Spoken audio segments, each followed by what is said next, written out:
Saya lihat di pasar-pasar sekarang akibat sudah dilepaskannya aturan PPKM, ibu-ibu berbondong-bondong beli baju baru dan lain sebagainya. Ada di lain sisi itu yang saya sendiri bingung. Mereka antri minyak, minyak goreng. Ini kan harus di research. Why? Why? Apakah benar kita jatuh ke alam apa? Mau apa namanya? Depresi, depresi. No, no. 3 kali ya. No, tidak, tidak, tidak.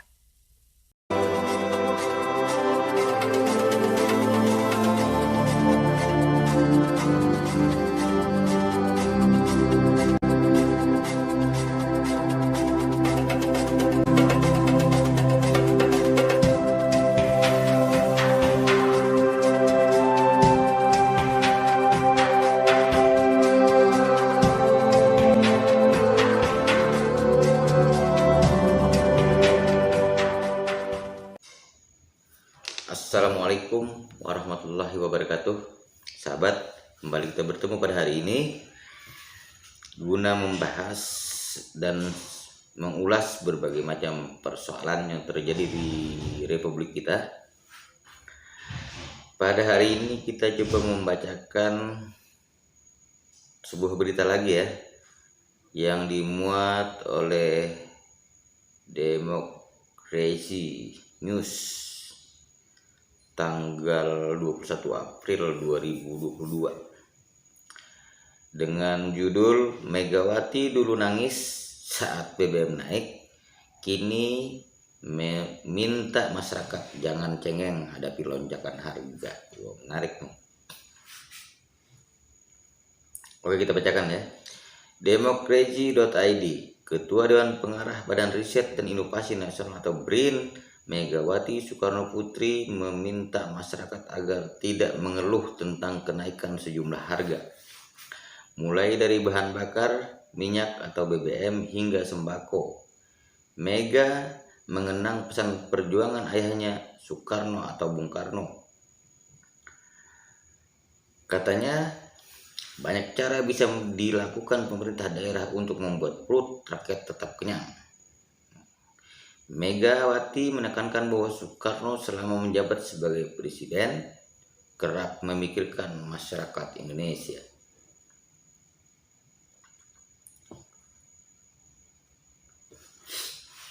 Lanjut ya. Bahkan ayahnya kerap memikirkan bagaimana perut masyarakat bisa kenyang dan hidup layak. Beliau selalu ingin katakan, apa yang terpenting bagi rakyatmu? Perut kenyang. Bagaimana mengandalkan perut kenyang rakyat? Jangan hanya cengeng kenaikan harga dan sebagainya, kata Megawati dalam acara kick off pembentukan BRIDA pada Rabu 20 April 2022. Melanjutkan pesan tersebut, Megawati meminta kepada kepala daerah untuk membuat perencanaan matang. Hal ini semata agar kesejahteraan masyarakat terpenuhi, ujarnya.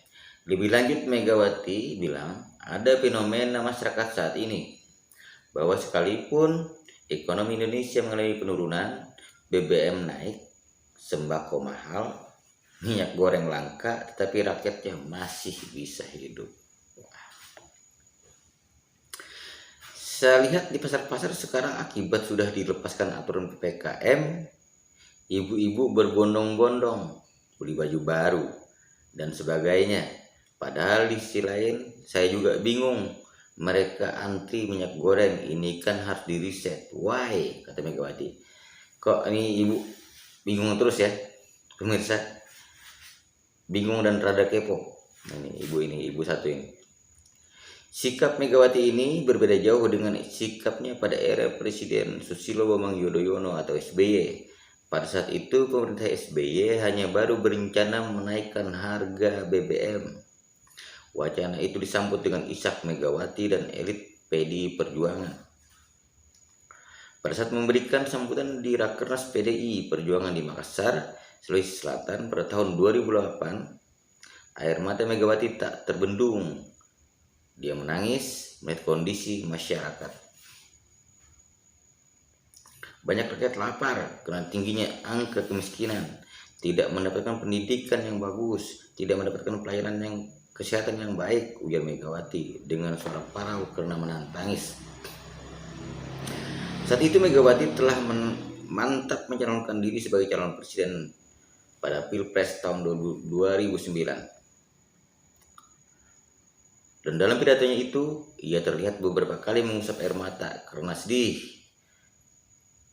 Saya sedih melihat rakyat banyak yang menderita. Padahal kita punya banyak kekayaan sumber daya alam, namun angka kemiskinan tinggi, tambah Mega kala itu. Tak hanya Megawati, sang putri Puan Maharani juga pernah menitikan air mata ketika merespon rencana Presiden SBY menaikkan harga BBM pada tahun 2008 silam. Sejumlah politisi PDI Perjuangan di DPR RI juga terlihat ikut menangis. Di antaranya adalah Rieke Diah Pitaloka, Ripka Ciptaning. Air mata mereka tumpah ketika meninggalkan ruang sidang. Bukan main ya. Oke. Ini berita yang dimuat oleh Demokrasi News atau demokrasi.id. Oke, kita coba kupas sedikit ya. Kita ulas sedikit.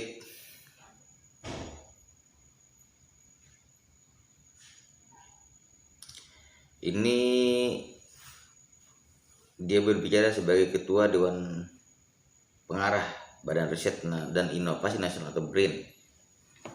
Tetapi pada konteks ini Megawati juga tidak bisa melepaskan dari Ketua Dewan Pengarah BPIP serta Ketua Umum Partai Demokrasi Indonesia Perjuangan atau PDIP, yang mana PDIP saat ini adalah sebagai partai penguasa. Presiden adalah dari kadernya dia, dari PDIP. Oke, kita coba ulas sedikit ya kawan-kawan. Di sini dia menyampaikan bahwa kepala daerah harus membuat perencanaan yang matang. Gitu.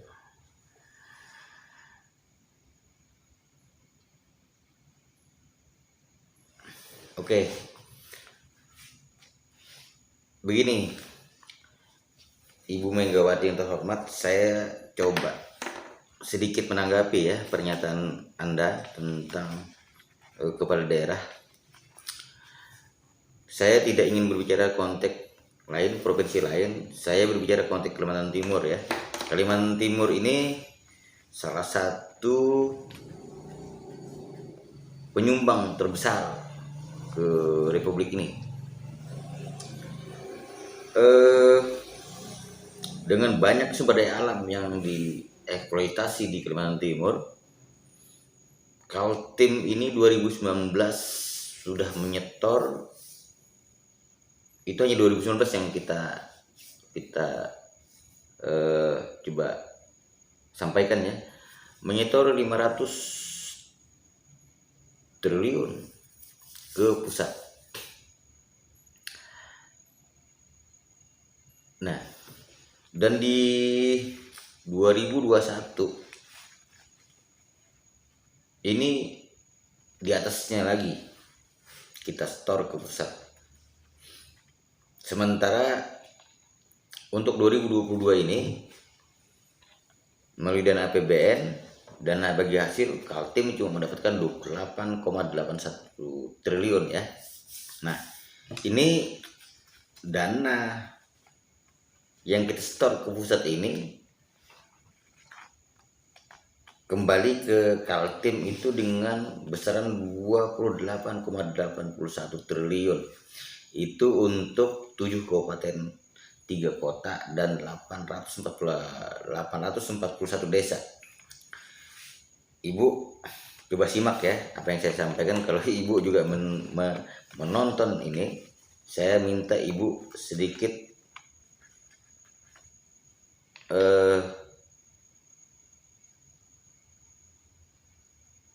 coba ibu sedikit berempati dengan kami sebagai rakyat ya, khususnya kami di Kalimantan Timur. dengan besaran dana 28,81 triliun, Kaltim harus mengalokasikan dana itu untuk 7 kabupaten, 3 kota, 841 desa. Ya. Dengan ringkas seperti ini. Untuk provinsi itu 4,6 triliun. Kabupaten Kutai Kartanegara 3,3 triliun. Kabupaten Kutai Timur 2,5 triliun. Berau 1,63 triliun. Kutai Barat 1,6 triliun. Samarinda 1,53 triliun. Pasir 1,45 triliun. Balikpapan 1,2 triliun. Mahakam Ulu 9,79 miliar. PPU 918 miliar dan Bontang 853 miliar. Nah, dari besar-besaran angka ini, kabupaten kota itu harus membagi lagi ke kelurahan-kelurahan dan desa-desa mereka dengan jumlah 841.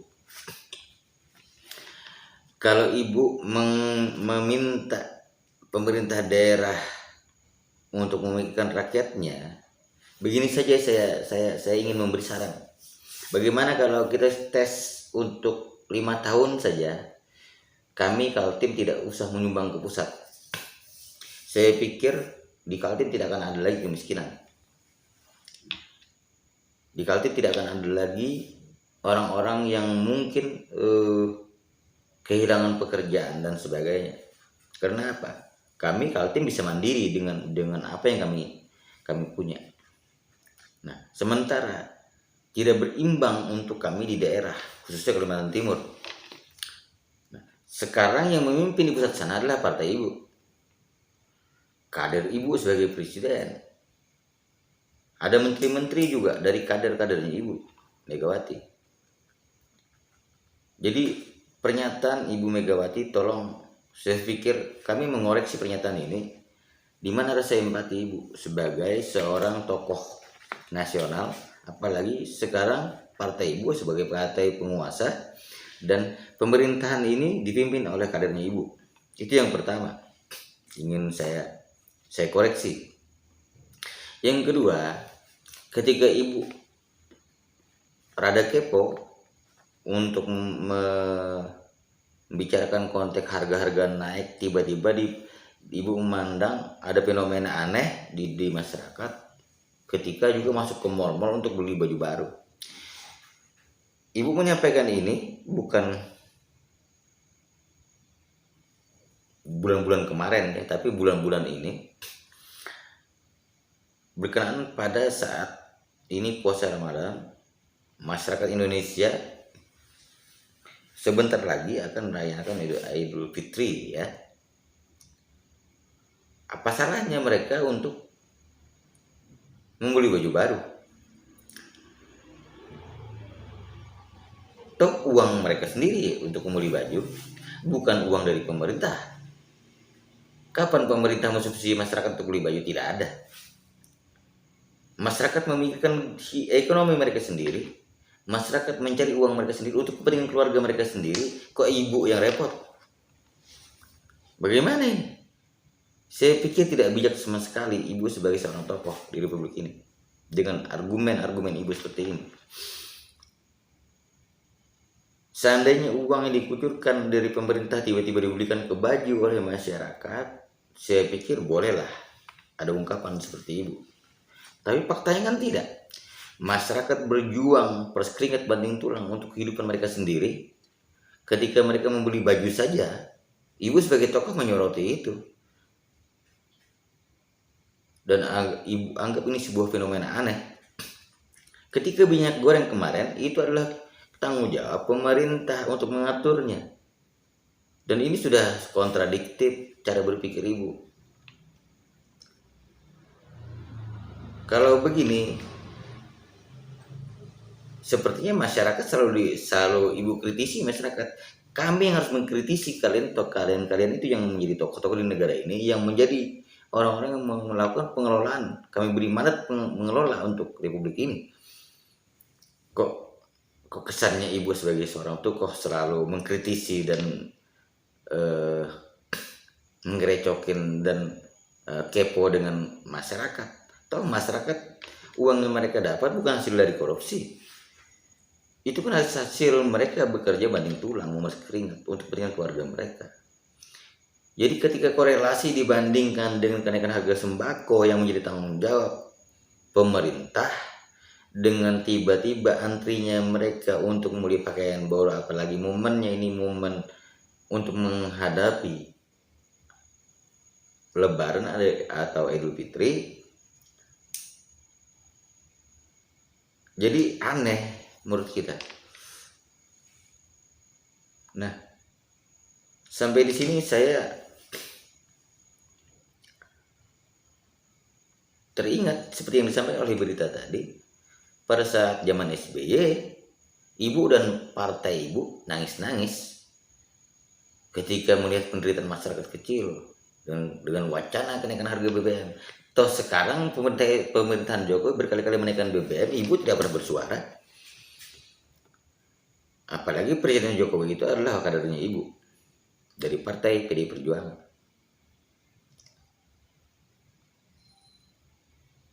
Saya berharap jadilah negarawan sejati, bukan seperti ini. Ungkapan-ungkapan ibu ketika mulai masalah masyarakat mengantri minyak goreng kemarin, itu sudah menyakiti hati masyarakat, rakyat kecil. Tambah lagi sekarang ketika mereka membeli baju baru, ibu recokin juga, tambah menyakitin kami sebagai masyarakat. Untuk Kaltim, saya sampaikan dari opsinya. Kalau ingin ibu tidak miris melihat kami di Kaltim, kami minta 1 periode 5 tahun saja. Kami tidak akan setor ke pusat. Dan seluruh republik ini, mungkin seluruh dunia akan melihat bagaimana Kaltim. Asal pejabat di Kaltim juga tidak korupsi ya. Kami pasti makmur. Kami sudah bertahun-tahun kok sebenarnya tertindas di daerah kami sendiri. Sumber daya alam kami dirampok, diperas habis-habisan. Ternyata yang kami dapatin tidak ada apa-apanya. Infrastruktur kami rusak, jalan-jalan kami rusak. Saya juga kenapa harus bersuara agak keras seperti ini? Saya salah satu orang yang selama ini juga berjuang di masyarakat melalui lembaga saya. Yang saya hadapi adalah pengusaha-pengusaha tambang batu bara, pengusaha-pengusaha kelapa sawit yang selama ini melakukan tindakan-tindakan semena-mena mengeksploitasi sumber daya alam kami. Faktanya kami tidak menikmati apa-apa. Toh anak-anak kami sekolah juga kami yang bayar, bukan pemerintah yang menanggung. Apapun yang berkaitan dengan nasib kami, toh kami sendiri yang menentukan, bukan pusat.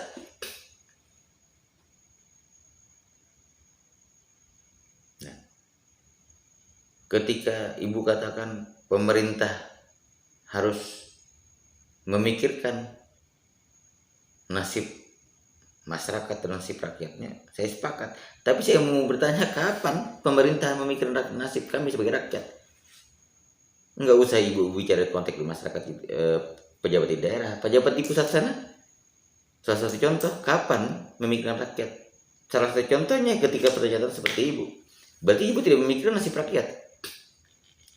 Faktanya ibu mengeluarkan ungkapan yang menyakiti hati kami sebagai rakyat.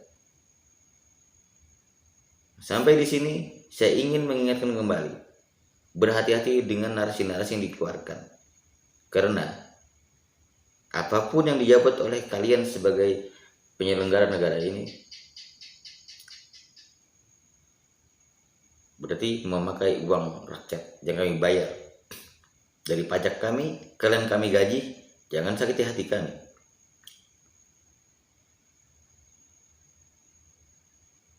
Siapapun Anda, untuk terakhir kali saya meminta kembali kepada seluruh penyelenggara negeri ini untuk menjadi seorang negarawan sejati. Pikirkan nasib kami, rakyat Indonesia. Demikian, wassalamualaikum warahmatullahi wabarakatuh. Merdeka.